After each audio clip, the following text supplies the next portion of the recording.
सुप्रभात बच्चों। आज हम विशेषण पढ़ेंगे, तो चलो शुरू करते हैं।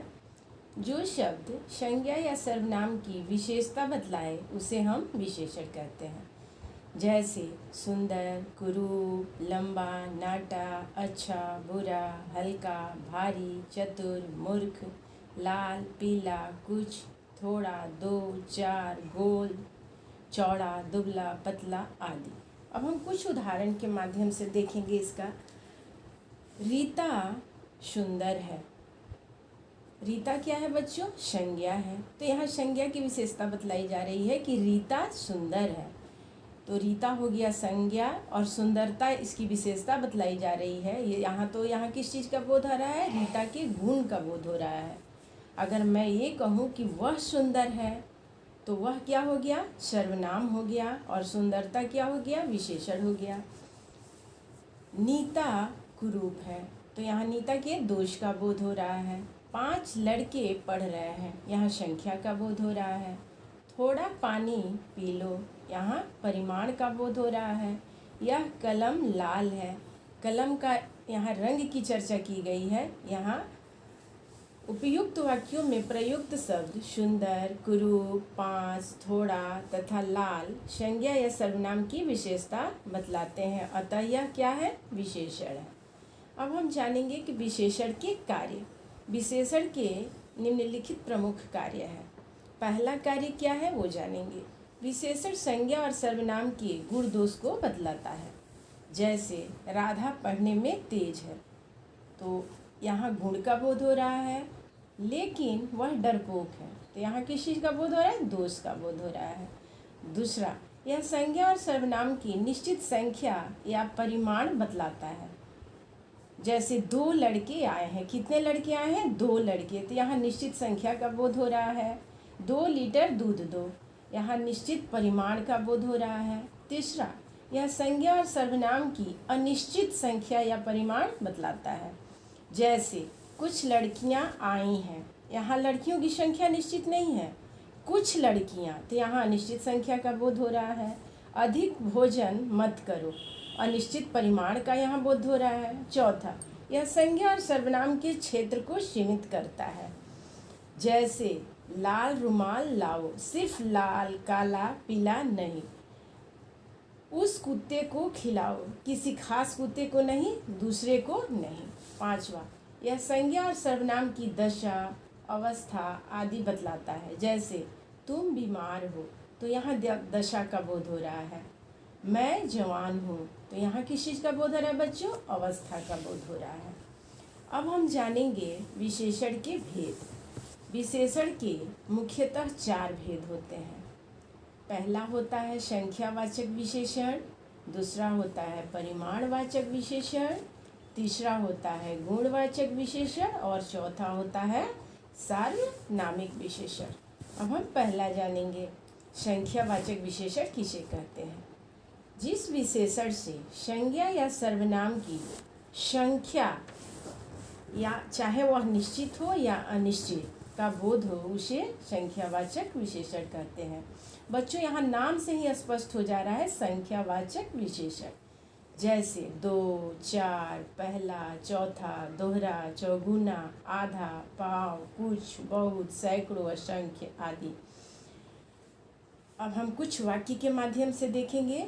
4 लड़के आ रहे हैं। 4 लड़के यहाँ निश्चित संख्या का बोध हो रहा है। 5 लड़के जा रहे हैं, तो यहाँ 5 लड़के संख्या का बोध हो रहा है, निश्चित संख्या का बोध हो रहा है। कुछ लड़के जा रहे हैं, यहाँ कुछ से मतलब क्या है? कुछ लड़के मतलब अनिश्चित संख्या का बोध हो रहा है। अब हम दूसरा जानेंगे, परिमाणवाचक विशेषण। जो विशेषण वस्तु के परिमाण या मात्रा, चाहे वह निश्चित हो या अनिश्चित, का बोध कराए उसे हम परिमाणवाचक विशेषण कहते हैं। जैसे 2 लीटर, 3 मीटर, थोड़ा, बहुत, कुछ, कम, सारा, पूरा, इतना, उतना, जितना, कितना आदि। अब हम कुछ वाक्य के माध्यम से देखेंगे। 2 लीटर दूध दें, तो 2 लीटर मतलब निश्चित परिमाण का बोध हो रहा है। 3 मीटर मीटर कपड़ा दें तो 3 मीटर निश्चित परिमाण का बोध हो रहा है। थोड़ा दूध चाहिए, थोड़ा दूध में क्या है, अनिश्चित परिमाण का बोध हो रहा है। बहुत कपड़े चाहिए, बहुत कपड़े में अनिश्चित परिमाण का बोध हो रहा है।